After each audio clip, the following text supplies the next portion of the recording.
Good morning and welcome back to another Wheels and Journeys YouTube review. I'm your host Prashant Naidu, and today you're walking with me inside the GAC EMZOOM. And I know the way you say it, the word, the name of the car, the brand. Is it GAC or GAC?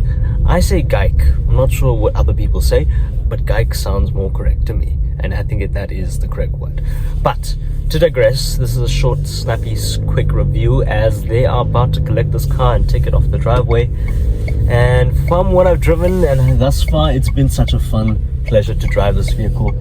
Yes, there's an odd few quirky bits and features that need a bit more revisions and improvements, such as it is endowed with a 1.5 litre turbocharged petrol motor. It has about 138 kilowatts and 270 newton meters of torque, so it's quite punchy, it's quite smooth. It has enough, that kick that you want. But I was getting Polo GTI vibes. Not obviously, you can't compare. It's like chalk and cheese. It's different. The Polo GTI is it's a hot seller. It's a favorite amongst South Africans. This is new. It's different, but the sound the exhaust makes, I'm sure you can hear the vibration, the sound of it. It's loud, it's burbly, it sounds like in a bath, with that sting, and has that flavor. I like it. 1.5 litre, yes, turbocharged petrol motor. It has enough kick, it has enough shunt, and I think that the lagginess is where they drop the ball. If I'm taking off, even if you put it in sports mode, it's not like it makes up for that. Where as soon as you take off, it's laggy. They should have put a launch control like the Polo GTI. They should have done something there. I don't know why. That's the only gripe for me. And when you turn, like when you handle the corners, it really feels precise. That was my gimbal. It really feels precise. It feels planted. It feels stable. It feels agile. And the dimensions and the way it moves, I like it. It's not so. It feels just substantial. The Polo GTI in comparison, you feel the stiffness. You feel it's something that's fast. It's quick. But to digress, fuel consumption was another interesting topic for me. I got 8.1 liters per 100 kilometers, and that was not bad. That was quite fair. I do see that there's some traffic happening, or something quite ridiculous that's happening here. So I'm gonna do a bit of a U-turn and drive somewhere else. Doesn't look very promising. Does not look very promising at all. But yes, powerful, nice, has enough zippiness to it, and it has a lovely sound, which is nice. A few things competitors wise, while it faces the likes of the Mazda CX-3, the Haval Jolin, that's just to name one or two. I did throw in the Polo GTI because I don't know, it was giving that vibe, but it is in a different segment altogether. It's a lot more spacious, it's a lot more bigger. The Polo GTI is a little pocket rocket. This is a substantial people mover. And yeah, pricing, it's 550,000 Rand for the R-Style version I'm driving right now.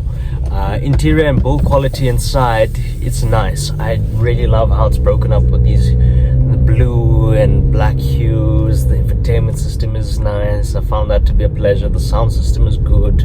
Wireless charging. Nice amount of kit and bells and whistles to play with. And even you can turn the exhaust note off to subdue it in case it's too loud for your local neighbors. But it's not really ridiculously loud. There is a limiter to it. But furthermore, just everything from it feels nice. The steering wheel, the leather wrap, steering wheel, I think it's leatherette. I think it's actually leatherette. But it feels so good. The seats hug you. I love the digital display. It just shows you what you need. Everything works nicely, especially in the rear seats. There's a lot more room. A lovely sunroof. For 550,000 Rand, this is the top spec R-Line model. You're getting all these kits. In the Polo GTI, I reference, even though it's a different category altogether, but I get that vibe when I'm in this car. It's the same, almost close to the same power outputs as the Polo GTI. But yes, coming back to that reference point, you're paying this money and you're getting quite a lot of nice features for it. My biggest thing for the future of this brand and this car is how is it going to hold its value? Who's going to buy it as well when you can just buy a nice Polo GTI? yes, Polo GTI doesn't have all of these nice safety. It has about 6 different safety system warnings: active brake assist, forward collision warning, an ESP. Yeah, it has ESP. Then it has this one called steep slope descent. We go down a hill. So it has things. It has those quirky features, those features that are necessary, that you want in a car. And yes, to buy or not to buy it, would I buy it? I like it, eh? It was spending time in this car this week. I really fancied it. I wouldn't mind giving it a shot. But I think the Polo GTI will be a good one because you could sell it and still get your money's worth. This, you don't know. So I would give it time to just breathe and see if you'd like it. But if you want to know more about the GAC EMZOOM, I always love to give full detailed reports and evaluations of my cars that I've driven.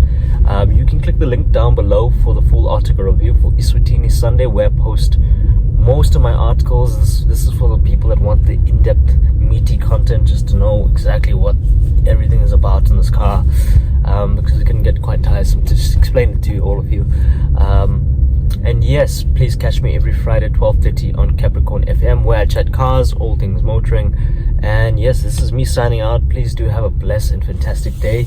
And yeah, please like, share and subscribe to your local favorite YouTube channel. Peace.